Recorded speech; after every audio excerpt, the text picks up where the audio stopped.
All right, let's talk about the biggest, wildest, most expensive bet in human history. We are diving deep into the high-stakes world of artificial intelligence. Okay, let's just start with this, because on the surface, it makes absolutely no sense. You have the CEO of OpenAI, probably the most talked about company on the planet right now, admitting that even their paying customers, the people giving them money every month, actually cost them money. I mean, how is that even possible?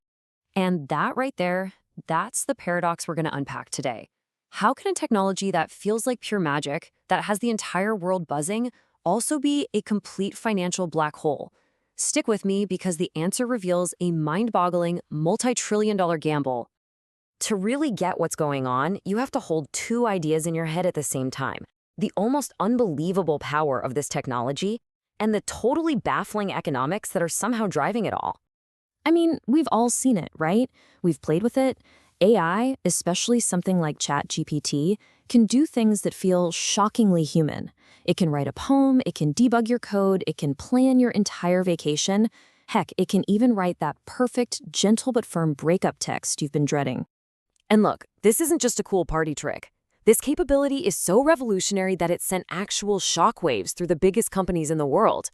When reports came out about a code red at Google, it was because this new chatbot tech was seen as a real threat to its decades of search dominance. That is some serious power. Okay, but here's the catch. Here's the paradox. With every single one of those amazing things it does, every poem it writes, every question it answers, the companies running these models are literally losing money. The more popular their product gets, the faster they burn through cash. So where is all that money going? Well, to understand that, we need to talk about the hardware, the actual physical engines that make all of this possible. And that brings us to what everyone is calling the new gold rush. You see, the engine is a tiny piece of silicon called a GPU, a graphics processing unit. They were originally designed to make video games look amazing, but it turns out they are perfect for the kind of heavy-duty math that AI needs.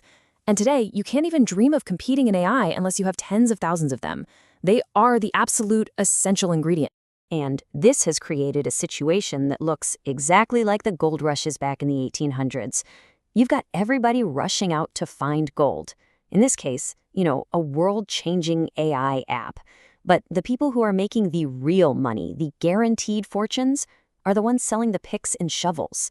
And in this gold rush, there's pretty much only one company selling the best shovels. And that company is Nvidia. They make the most powerful GPUs for AI, period. And they just cannot make them fast enough. Every tech giant, every hot new startup, even entire countries are all fighting to get their hands on these things. This has created a massive global shortage, which means prices have just gone through the roof. The cost just to get in the game is astronomical, all because of this one little silicon bottleneck. But see, that insane cost for the hardware, that's just the price of admission. That just gets you in the door. Then you have the staggering day-to-day cost of actually running the AI, which is basically like pouring gasoline on a billion-dollar fire. So you end up with this totally bizarre financial puzzle. On paper, you have companies like OpenAI valued at tens of billions of dollars, right? All fueled by hype and what they might do in the future. But the reality is, their day-to-day costs are so high, they're just burning through that investment cash at a terrifying rate just to keep the lights on. And a chart like this just shows you how huge that disconnect is. On one side, you have the valuation, what investors think it's all worth, a giant towering bar of hype and potential. And on the other side, you have the actual profit, a deep, dark hole of losses. It's a Grand Canyon between perception and reality, and it's measured in billions of dollars. Which, of course, brings us to the real question. The $7 trillion question, you might say. If the business model is broken, if the costs are completely out of control, and if the technology itself isn't even perfect, why is every single major company betting its entire future on this? Yeah, about the tech not being perfect, on top of all the money problems, there's a fundamental issue of reliability. It's called hallucination, and it's basically when the AI just makes stuff up. It will state something that is completely false with the exact same unwavering confidence it uses to tell you a real fact. And sometimes that can lead to some Well, let's just say bizarre and potentially dangerous suggestions. You may have heard the infamous glue on pizza story, where an AI suggested using non-toxic glue to help the cheese stick better. It's a funny, absurd example, but it perfectly highlights the problem. You can't always trust what it's telling you. So let's recap.